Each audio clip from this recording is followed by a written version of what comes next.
And Harley is here for a little bit of camp and a lot of grooming. And I've done most of the de-shedding except for the butt end and the belly. And I know you hate it. But as you can see, he is in major shed mode. This is a shedding rake, and this is what works best on him because he has extremely coarse hair, very long, and he's a handsome man. Come here, Harley. Come here. I know, it's terrible. So one of the ways to get the belly, simple restraint, using your body, holding him up against your legs, and you can get in here usually. He's a pretty good boy, but he is gonna start to not like this pretty quickly.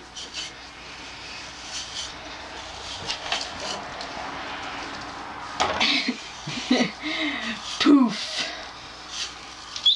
Yeah, I know. You don't want to push in really hard, but sometimes you have to pull to get the rake through. He's not matted, he's clumpy. The two mats that he had were behind his ears. I know, honey. And so I had to shave behind his ears. You can see it's a little red there because the mats got a little too bad. And he's one that you don't like to be groomed, I understand, but he's not aggressive about it, so I don't have to muzzle him, thank God. I don't have to wrestle with him. That would be a whole nother conversation. But you can see all this shedding hair coming out. Alternatively to the shedding rake is either a long short tine cone or just a long tine comb. But you want the tines that are spaced farther apart. You do not want to use a flea comb. That is too narrow for his body. So I've been using this. I know, buddy. Come on. Stop, right there. And you can take, his skin is right here. You can feel where his skin is at, and you can go and slowly work forward.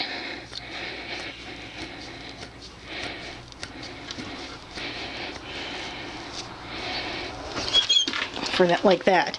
That takes a lot longer, but when you've gotten a majority of it raked out, you can start to do this. This is a perfect comb to get the fine stuff. And you can see how much dandruff and stuff he has. He's in need of a good bathing. Oh, you're gonna feel so much better when I'm done with you, honey. So this is better as a finishing type tool. And essentially you're going with the grain, with the brush, against the grain with the hand. But now this whole section glides through pretty easy. I know. Wiggle puss. And so you just keep working the coat and working the coat. And he's really, really antsy. I know. Plus he smells like skunk, which is fantastic. Battery's flashing. Mm-hmm. This is a slicker brush. And for him, it does good to get the surface hairs, but you really need something longer to get deep down. This would be something that I would also use as a finishing overall. This is good to do daily.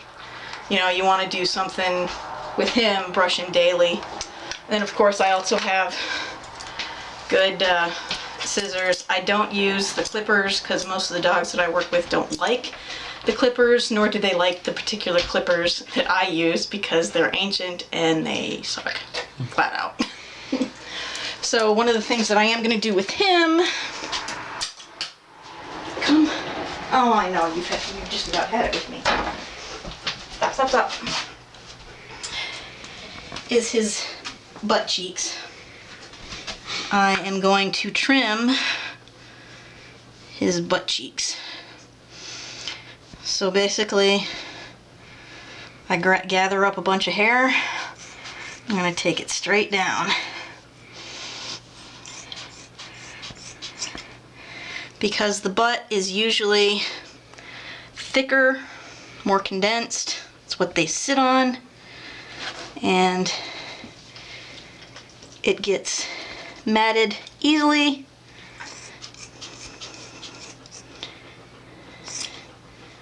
And I try to keep it somewhat even with his hocks.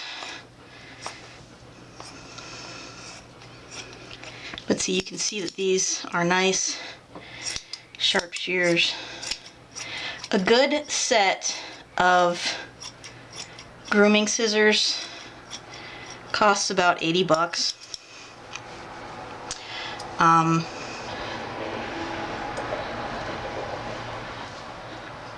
But for a person in my position, that's a good deal because I do this a fair amount. I also shave down my doggies' butts too.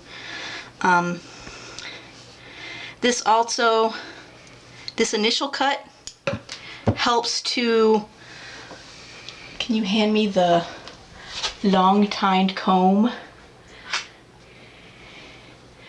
Makes it easier to pull. You don't have to pull through the entire length of the hair to get the shedding out when you've already trimmed it. Oh, that was so much easier.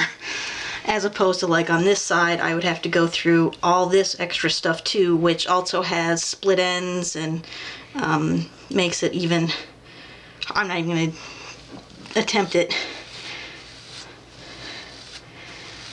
So that's the basics of brushing a very long-haired, fuzzy dog.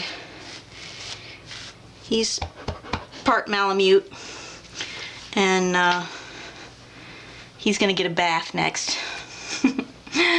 Thank you, and we'll talk to you next time.